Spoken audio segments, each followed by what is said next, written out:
Morning. Beautiful day for a run. Sure is a foggy one. Here I am at the Boalsburg Military Museum again. Nice flat course. Of course I add that little section on, which adds a little bit up and down, just to break up the monotony, but also to get my legs some up and down.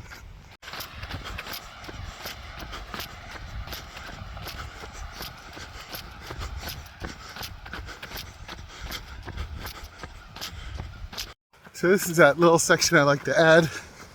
It adds a uphill ramp here and a downhill ramp on the other side, and goes up over the creek twice, which is nice.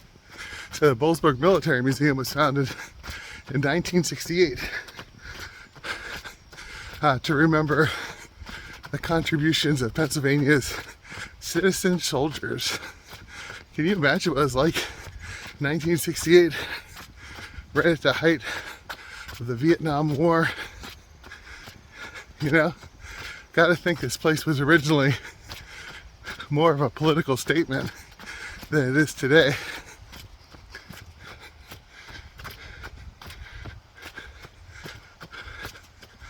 With its shrines celebrating all of our soldiers. It's not a political question today, but yeah, in the 1960s, we were trying to figure out what it means to be a pacifist and what that means for our relationship to actual soldiers who join and fight. And then in a time when the draft was still an active thing, when people were drafted en masse if they didn't have the money to go to college. Yeah, this had to be a fairly political place in 1968. But now it's a place where the whole community comes and runs, maybe says a prayer to remember the soldiers who died serving our country. We've learned so much since 1968, yet sometimes it seems like we've learned so little.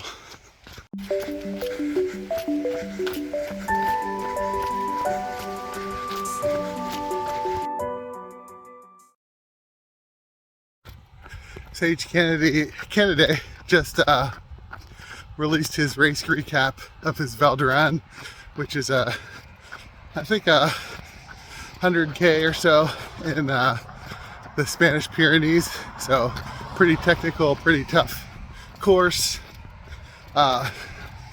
It looks like he did really good on the first 50 miles or so, and then had to drop out at some point after that, before the end. He's dealing with all kinds of physical issues. He had I think pulmonary embolisms in his lungs at one point. Has scar tissue, trying to get back from that. Seems like he's getting to know his body again in his new reality. It's one of the things I love about running. I'm 48, right?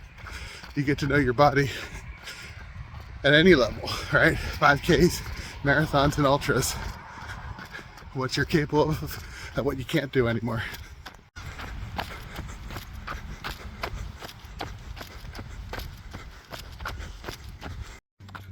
I guess it sounded a little like I was saying that he'll never run 100K and 100 milers again.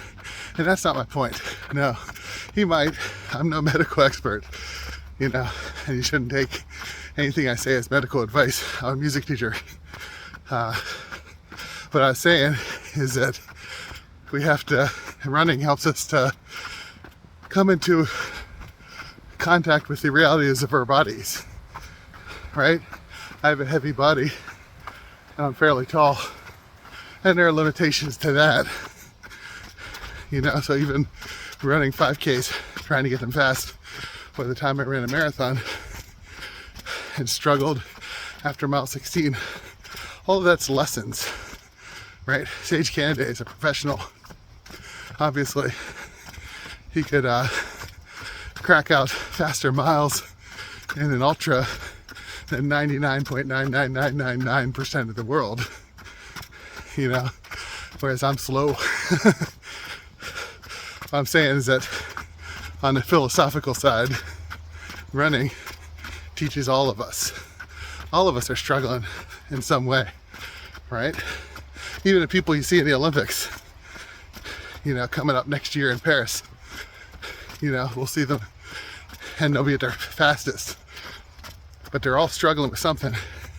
And running helps you to learn your body, whatever distance, helps you to learn important things about your body, which in turn can be lessons that are spiritual, teach you about God and the world and your soul and your place in it.